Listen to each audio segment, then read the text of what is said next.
Party ಒಳಗಡೆ ಎಷ್ಟು ಮಟ್ಟಿಗೆ ಸಪೋರ್ಟ್ ಇದೆ? ಯಾಕೆ ಪ್ರಶ್ನೆ ಕೇಳ್ತಾ ಇದ್ದೀನಿ ಅಂತಂದ್ರೆ, ನೀವು ಹೇಳ್ತಾ ಇದ್ರಿ ನಿಮ್ಮ ಪಕ್ಷ ಹಿಂದುತ್ವವನ್ನು ಸಪೋರ್ಟ್ ಮಾಡುವಂತ ಪಕ್ಷ, ಹಿಂದೂಗಳನ್ನ ಸಪೋರ್ಟ್ ಮಾಡುವಂತ ಪಕ್ಷ ಅಂತ ಹಾಗಂತ ಹೇಳ್ಕೊಂಡೇನೆ ದಶಕಗಟ್ಟಲೆ ಎಲ್ಲ ಅದರ ಲಾಭಗಳನ್ನ ಪಡೆದಿರ್ತಕ್ಕಂಥ ಪಕ್ಷ, ಅದರಲ್ಲಿ ಏನೂ ಎರಡು ಮಾತಿಲ್ಲ, ಡೌಟ್ ಇಲ್ಲ. ಆದ್ರೆ ನಿಮ್ಮ ಥರ ಎಷ್ಟು ಜನ ಧ್ವನಿ ಎತ್ತುತ್ತಾರೆ ನೋಡಿದ್ರೆ hardly there are 2 to 3 people today. ಹಾಗಾಗಿ ಭರತ್ ಶೆಟ್ಟಿ ಅಂತವರಿಗೆ ಪಾರ್ಟಿ ಒಳಗಡೆ ಎಷ್ಟು ಸಪೋರ್ಟ್ ಇದೆ ಅಂತ? ಪಾರ್ಟಿ ಒಳಗಡೆ ನಾವು ಎಲ್ಲರಿಗೂ ಒಬ್ರಿಗೊಬ್ರು ಸಪೋರ್ಟ್ ಮಾಡ್ಕೊಳ್ತೇವೆ. ಪ್ರತಿಯೊಬ್ಬ ಬಿಜೆಪಿ ಶಾಸಕರ ಯಾರು ಸಪೋರ್ಟ್ ಮಾಡ್ಲಿಲ್ಲ? ಯಾವುದಕ್ಕೆ? ನಿಮ್ ಪಾರ್ಟಿ ಲೀಡರ್ಸ್ ನೀವು ಈ ಮದರಸಾ ಶಿಕ್ಷಣ ಬಹಿರಂಗ ಆಗಬೇಕು ಅಂತ ಹೇಳಿದಾಗ ನಿಮ್ಮ ಪಾರ್ಟಿ ಲೀಡರ್ಸ್ ಯಾರು ಹೆಚ್ಚಿನ ಮಾತಾಡಿಲ್ಲ? It is in the queue. ಅದಕ್ಕಿಂತ ಮುಂಚೆ ಅದಕ್ಕಿಂತ ಮುಂದೆ ಹಲವಾರು ವಿಷಯಗಳಿದೆ. ಒಂದೊಂದನ್ನೇ ನಾವು ಮಾಡ್ತಾ ಬರಬೇಕು. ಲವ್ ಜಿಹಾದ್ ಇದೆ, ಬೇಡದಿದ್ದ ವಿಷಯ ತುಂಬಾ ಇದೆ. ನೋಡಿ, ಸೌಹಾರ್ದತೆ ಅಗತ್ಯ. ಶಾಸಕರು ಮಾತ್ರ ಇದೆಲ್ಲ ಮಾತಾಡ್ತಾರೆ. ಬಿಜೆಪಿಯ ಬಾಕಿ ಶಾಸಕರು ಯಾರು ಕೂಡ ಇಂಥದ್ದು ಯಾವುದು ಮಾತಾಡೋದಿಲ್ಲ. ಹಾಗಾಗಿ ಪಾರ್ಟಿಯಲ್ಲೇ ಎಲ್ಲೋ ಒಂದ್ ಕಡೆ ಮಂಗಳೂರು ರಾಜಕಾರಣಕ್ಕೆ ಅದು ಬೇಕು, ಹಂಗಾಗಿ ಅವ್ರು ಮಾತಾಡ್ಕೊಳ್ಳಿ, ಬೇರೆಯವರು ಬೇರೆ ಆಯಾ ಸ್ಥಳೀಯ ವಿಚಾರ ಮಾತಾಡ್ಕೊಳ್ಳಿ ಅನ್ನೋ ತರ ಇದೆಯಾ? ನೋ ನೋ ನೋ ನೋ ಹಾಗೇನಿಲ್ಲ. ಮಂಗಳೂರಿಗೆ ಬೇರೆ ರಾಜಕೀಯ, ಇಲ್ಲಿಗೆ ಬೇರೆ ರಾಜಕೀಯ ಅಂತ ಇಲ್ಲ.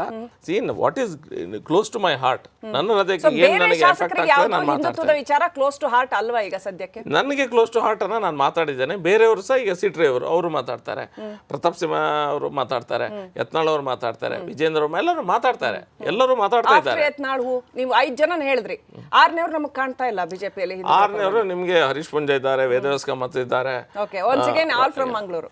ಉಡುಪಿ ಅವರು ಇದೆ, ಯಶವಂತ್ ಸುವರ್ಣ ಇದ್ದಾರೆ, ಗುರುರಾಜ್ ಗಂಟಿಹೊಳ ಇದ್ದಾರೆ, ಸುನೀಲ್ ಇದ್ದಾರೆ. ಈಗ ನೀವು ಶಿಕ್ಷಣ ಸಂಬಂಧಪಟ್ಟಂತೆ ಮಾತಾಡಿದ್ರೆ ಹಿಂದೂ ಧರ್ಮ ಮಸೋ ಇವೆಲ್ಲ ಕೂಡ ಇದು. ಇದನ್ನು ಹೊರತುಪಡಿಸಿ ನಿಮ್ಮ ಸಂಸದರ ಬಗ್ಗೆ ಯಾಕೆ ಅಷ್ಟೊಂದು ಕ್ಷೇತ್ರದಲ್ಲಿ ಒಂದಷ್ಟು ಆಂಟಿ ಇನ್ಕಮೆನ್ಸ್ ಇರುವಂಥದ್ದು, ಚರ್ಚೆಗಳಾಗ್ತಾ ಇರೋದು, ನಿಮ್ಮ ಸಂಸದನ ಬದಲಾವಣೆ ಮಾಡ್ತಾರೆ ಅನ್ನೋಂಥದ್ದು, ಇವೆಲ್ಲವೂ ಕೂಡ ನಾವು ಚರ್ಚೆ ಮಾಡ್ತಾ ಇರೋದು, ನಿಮ್ಮ ಕ್ಷೇತ್ರದಲ್ಲಿ ಚರ್ಚೆ ಮಾಡ್ತಾ ಇರೋದು, ನಿಮ್ಮ ಪಕ್ಷದ ಮುಖಂಡರು ಚರ್ಚೆ ಮಾಡ್ತಾ ಇರುವಂಥದ್ದು. ಎಲ್ಲ ಕ್ಷೇತ್ರಗಳಲ್ಲಿ ಚುನಾವಣೆ ಹತ್ರ ಬಂದಂಥ ಸಂದರ್ಭದಲ್ಲಿ ಆಕಾಂಕ್ಷಿಗಳು ಇರ್ತಾರೆ, ನನಗೆ ಸೀಟ್ ಬೇಕು ಅನ್ನುವಂಥ ಒಂದು ಮನಸ್ಥಿತಿಯಲ್ಲಿ ಇರ್ತಾರೆ. ಆ ರೀತಿಯ ಬಂದಾಗ ಒಂದು ಗೊಂದಲ ಇದ್ದೇ ಇರ್ತದೆ. ಎಲ್ಲ ಎಲೆಕ್ಷನ್ ಇದು ಚುನಾವಣೆ ರಾಜಕೀಯದಲ್ಲಿ ಇದ್ದದ್ದೇ. ಅವರಿಗೆ ಇನ್ಕಮೆನ್ಸ್ ಉಂಟು. ಮುಂದಿನ ಸಂಸದರ ನಿಮ್ಮ ಕ್ಷೇತ್ರದಲ್ಲಿ ಪಕ್ಷ ಯಾರಿಗೆ ಕೊಡ್ತದೆ ಅವರನ್ನು ಗೆಲ್ಲಿಸುವಂತ ಕೆಲಸ ಇಷ್ಟು ತನಕ ಭಾರತೀಯ ಜನತಾ ಪಾರ್ಟಿ ಮತ್ತು ಜನರು ದಕ್ಷಿಣ ಮತ್ತೆ ಅವಕಾಶ ಕೊಡಬೇಕು, ಕೊಡಬಾರ್ದು. ನೋಡಿ, ನಾನು ಅವರಿಗೆ ಕೊಟ್ರೆ ಅವರನ್ನೇ ಗೆಲ್ಲಿಸ್ತೇವೆ, ಅವರಿಗೆ ಕೊಡದಿದ್ರೆ ಅದು ಪಕ್ಷಕ್ಕೆ ಬಿಟ್ಟಂತ ವಿಷಯ. ಅರುಣ್ ಪುತ್ತೇಲದು ಏನು ಮತ್ತೆ ಎಲ್ಲ ಕಾಂಪ್ರಮೈಸ್ ಆಯಿತು, ಸೊ ಅವರೇ ಮುಂದಿನ ಅಭ್ಯರ್ಥಿ ಅಂತ ಹೇಳ್ತಾ ಇರುವಂಥದ್ದು ನಿಜನಾ? ನೋಡಿ, ಯಾರೇ ಅಭ್ಯರ್ಥಿ ಅನ್ನೋದನ್ನ ಇಷ್ಟವರೆಗೆ ಬಿಜೆಪಿ ಪಾರ್ಟಿಯಿಂದ ಯಾವುದೇ ಸರ್ಕ್ಯುಲರ್ ಅಥವಾ ಘೋಷಣೆ ಆಗಲಿಲ್ಲ. ಸೊ ಅದು ಇವಾಗಲೇ ಅದನ್ನು ಹೇಳಲಿಕ್ಕೆ ಕಾಂಗ್ರೆಸ್ ಹೇಳ್ತಾ ಇದ್ರೆ ಈ ಬಾರಿ ಅಂದ್ರೆ ಪ್ರತಿ ಸರಿ ನಿಮ್ಮ ಒಂದು ಇತಿಹಾಸ ನೋಡೋದಾದ್ರೆ ಮೂರಕ್ಕಿಂತ MP ಯಾರು ಕೂಡ ಬೇರೆ ಪಕ್ಷದವರಾಗಿರೋದು 3 ಬಾರಿ ಒಂದೇ ಸರಿ ಆಗಿರುವಂಥದ್ದು ಯಾರು ಕೂಡ ಆಗಿಲ್ಲ ಅಂತ. ಈ ಬಾರಿ ಆ ಭಾಗದಲ್ಲಿ ಕಾಂಗ್ರೆಸ್ ಸಂಸದರಾಗ್ತಾರೆ, ನಳಿನ್ ಕುಮಾರ್ ಕಟೀಲ್ ಸೋಲ್ತಾರೆ ಅಂತ ಹೇಳ್ತಾ ಇರುವಂಥದ್ದು. ಕಾಂಗ್ರೆಸ್ ಸಂಸದರಲ್ಲಿ ಆಗ್ಲಿಕ್ಕೆ ಸಾಧ್ಯನೇ ಇಲ್ಲ.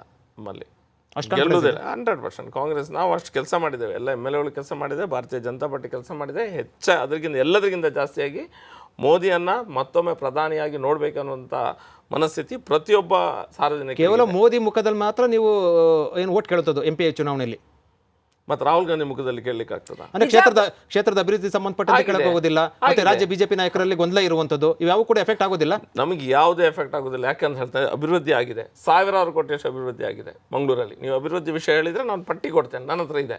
MP ಅವರು ಮಾಡಿದ್ದಾರೆ, MLAಗಳು ಸಹ ಕೆಲಸ ಮಾಡಿದ್ದಾರೆ.